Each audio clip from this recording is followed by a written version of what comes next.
It began with a laugh, a sound so sharp and dismissive it seemed to tear the fabric of the crisp autumn afternoon. In that laugh was the casual cruelty of a world that judges by the cover, and it was aimed at 6-year-old Sophia Carter, whose proud smile and tightly braided pigtails faltered for the first time. The man laughing, a police officer named Brian Hargrove, was about to learn that some shadows have the weight of mountains, a lesson that would start with the quiet click of a smartphone camera and end in a firestorm of public reckoning. A child's pride, an officer's sneer, and a mother no one saw coming. The truth is not always in uniform. What happens when the invisible step into the light? Major Maya Johnson existed in the quiet spaces between expectations. At the grocery store, she was the woman who patiently sorted apples, her worn jeans and gray hoodie a uniform of civilian anonymity. At parent-teacher conferences, she was Sophia's mom, the one who listened with a focused stillness that teachers mistook for shyness. Indifferent glances slid past her, polite but dismissive smiles bounced off her. She was a ghost in the machine of daily life, her presence registered but never truly seen. The condescension was subtle, a collection of paper cuts. The barista at the Starbucks near the school calling her Han in a tone reserved for children.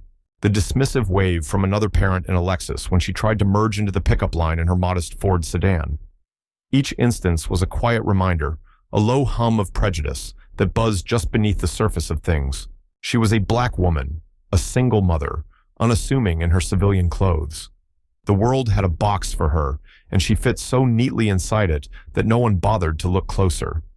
Inside her, a tired, patient fire banked its coals, waiting. The moment it all broke open happened on a Tuesday, under a sky the color of washed-out denim. A local community fair had filled the town square with the scent of popcorn and the cheerful noise of families. Sophia, holding a half-eaten candied apple, was talking to Officer Brian Hargrove, who was leaning against his patrol car, the picture of bored authority. She was telling him, with the unwavering conviction only a 6-year-old can possess, that her mommy was a soldier. "She's in the Special Forces," Sophia declared, her voice ringing with absolute pride. Hargrove's face cracked into a smirk. He straightened up, looming over the small girl. "Special Forces, huh?" He chuckled, the sound wet and ugly. "Honey, I think you've been watching too many movies. Your mom probably pushes paper at a desk on some base." He winked at a fellow officer who snickered in response. "Leave the real hero stuff to the big boys, okay?" The world stopped. Sophia's smile dissolved. Her chin trembled, and the bright light in her eyes dimmed as if a switch had been flipped. The candied apple suddenly seemed too heavy for her hand. That single perfect image, a child's fierce pride shattered by an adult's casual contempt, was captured by the lens of a teenager's phone a few feet away. The crowd, a moment before a cheerful blur, became a collection of distinct reactions. Some laughed along with the officer. Others shifted uncomfortably, their eyes darting away, not wanting to get involved. No one spoke up. Sophia's shoulders slumped, a silent surrender to a hurt too big for her small frame. And it was into that silence that the spark was born. From the edge of the crowd, a figure emerged. It was Maya Johnson, wrapped in a simple beige trench coat, her face unreadable. She moved without hurry, her posture a straight, clean line of purpose that cut through the noise. There was no drama in her approach, no raised voice. She simply stopped in front of her daughter, placing a gentle hand on her shoulder before turning her calm, steady gaze on Officer Hargrove. The air around them seemed to grow still, the temperature dropping a few degrees. "Is there a problem, officer?" she asked, her voice quiet, but carrying a resonance that made the hair on Hargrove's arms prickle. He puffed out his chest, regaining his footing. "No problem here. Just explaining to your kid how the world works." Maya didn't blink. She reached into her coat, and for a second, the other officer tensed. But she pulled out only a simple government-issue wallet. She flipped it open to reveal a military ID. "Major Maya Johnson, United States Army Special Forces," she said, her voice still level, each word a precisely placed stone. "My daughter was telling you the truth, and I'd appreciate it if you didn't use your position to teach children that a woman's service is a joke." The laughter died in Hargrove's throat. His face went from ruddy confidence to a pale, slack-jawed shock. The crowd began to whisper, the sound rustling like dry leaves. The teenager with the phone, sensing the shift, kept recording, the lens shaking slightly. The contrast was brutal and undeniable. The sneering cop and the quiet, dignified soldier who had just dismantled his entire worldview with a single sentence and a piece of plastic. The video, raw and trembling, was uploaded to TikTok before Maya had even led her daughter away from the scene. It didn't just go viral, it detonated. 200 miles away, in a sterile office, smelling of stale coffee and regret, a young internal affairs detective named Frank Kincaid was scrolling through his feed during a lunch break he didn't feel he'd earned. He saw the video, watched it once, then twice. He saw the officer's sneer, the little girl's crushed expression, and the woman who appeared like an avenging angel in a trench coat. Something about Hargrove's face tugged at a thread in his memory. He typed the officer's name into his departmental database, and there it was, a complaint from 3 years ago, anonymous. Allegations of evidence tampering in a narcotics case, specifically a stash of drugs that went missing from an evidence locker Hargrove had access to. The complaint had been buried, dismissed for lack of evidence. The investigating officer had been a close friend of Hargrove's. Kincaid felt a familiar, bitter taste in his mouth. He had seen this a dozen times, the blue wall of silence closing ranks. But the video changed the equation. The world was watching now. He found a reason to call Major Johnson, citing a need for a witness statement for a potential conduct review. When she came into his office, she was the same woman from the square, quiet, composed, radiating a competence that made the cluttered room feel shabby. He asked his procedural questions, but then, hesitantly, he pushed a little further. "You handle yourself differently," he said, unable to find the right words. That officer didn't know what hit him. Maya looked at a framed photo of his own family on his desk, then met his eyes. Her voice was low, stripped of any bravado. "I grew up in a town where people had already decided who I was going to be. When I first tried to make a difference, working with the Civilian Police Reform Committee, I was told my input was appreciated and then shown the door. They listened, they nodded, and they did nothing." She paused, her gaze distant for a moment. "So I chose a profession where the standards are absolute, where your performance is measured in results, not opinions. I trained until I was undeniable, so no one, ever again, could look at me and say I wasn't enough." The confession hung in the air between them, transforming Kincaid's professional curiosity into a profound, gut-level respect. He saw his own frustrations mirrored in her story, the fight against an immovable, cynical system. He made a decision. "Major," he said, leaning forward, "that old complaint against Hargrove, I'm reopening it, officially. But I'm going to face a wall of silence. The people who buried it are still here." He slid a file across the desk. "I don't need a soldier. I need a strategist. I need someone who knows how to see the patterns everyone else misses. Will you help me?" Fear, cold and sharp, pricked at Maya. This wasn't her world. This was a civilian mess, a political swamp that could swallow her and her family whole. What if they turned on her? What if this brought negative attention to the army, to her unit? The thought of her daughter being dragged through a public spectacle was terrifying. But then she thought of Sophia's face in the square, of that brief, terrible moment when her belief in her mother had wavered. She pushed the file back toward him. "Show me what you have." She worked with a clean, methodical precision that astounded Kincaid. She laid out the timeline of the old narcotics case, cross-referencing Hargrove's duty rosters, patrol logs, and even his personal vehicle maintenance records. She wasn't looking for a smoking gun. She was mapping the system's weaknesses. "He didn't act alone," she stated one evening, pointing to a discrepancy in the evidence logs. "This signature is forged. The timestamp is wrong. Someone gave him access and helped him cover it up." It was a detail 3 other investigators had missed. She was applying battlefield intelligence techniques to a police procedural, and it was working.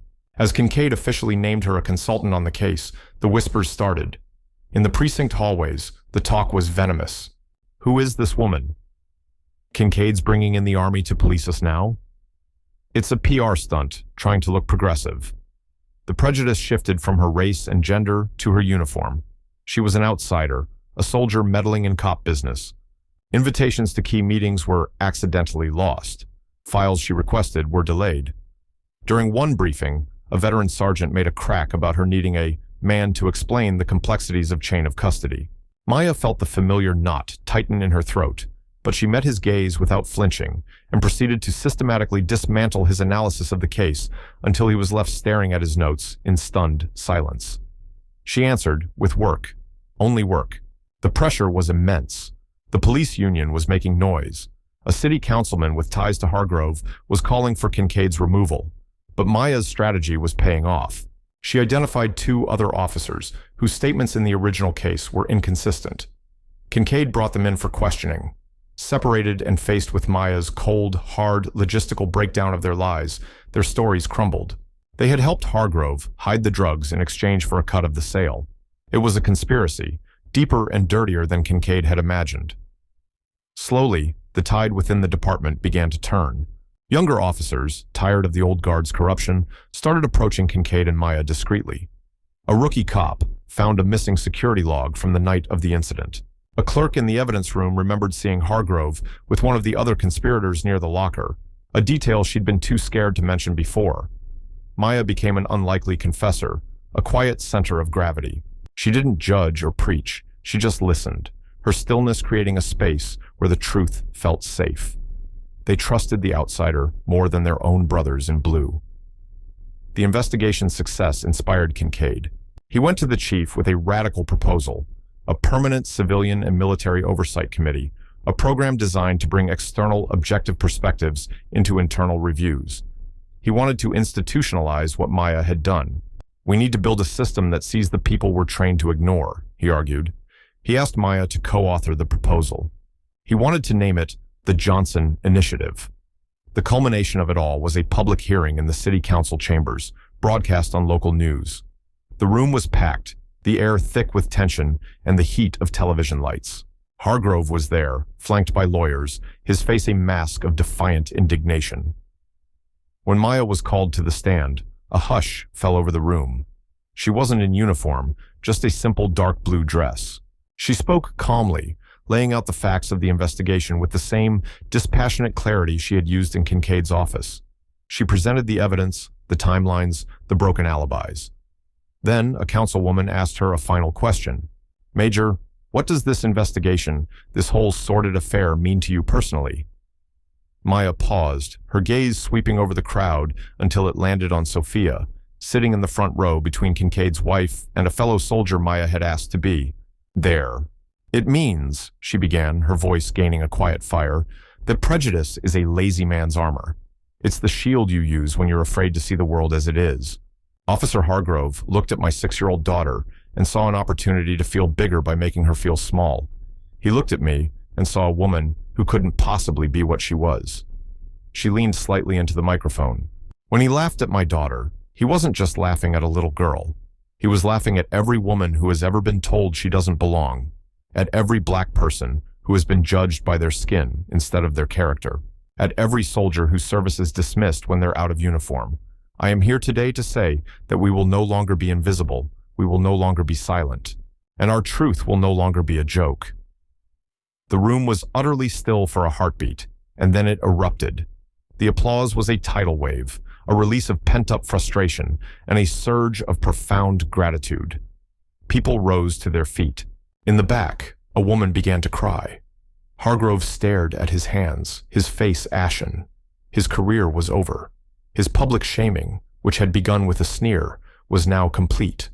He was later fired and indicted on multiple charges. Justice, it turned out, had been hiding in plain sight. In the weeks that followed, the city changed. The Johnson Initiative was approved unanimously. At the precinct, a small, unassuming plaque was mounted in the lobby, outlining the new Oversight Committee's mission. The teenager who filmed the original video met with Maya and gave her a framed, high-resolution print of the photo he'd taken just after she'd revealed her ID, the moment a mother's quiet strength had silenced a bully. Maya, with Sophia beaming beside her, looked powerful and serene. One night, long after the cameras had gone and the noise had faded, Maya stood in the quiet of her living room. Sophia was asleep, her breathing soft and even. The city lights glittered outside the window. In one hand, Maya held her worn military ID, the plastic frayed at the edges from years of service. In the other, she held the framed photo. She looked from one to the other, the official proof of who she was and the captured moment of why it mattered. The fight had been exhausting, but the silence that followed was peaceful, victorious. A warm, steady glow seemed to emanate from the new plaque in her memory. She whispered into the darkness, a promise to the sleeping city and to herself. May all the others, the ones still in the shadows, be seen so much sooner. Talent wears no uniform. Dignity has no single skin color, no required gender. Remember this story the next time you look at someone and think you know who they are. You might be standing in the presence of a giant and not even know it.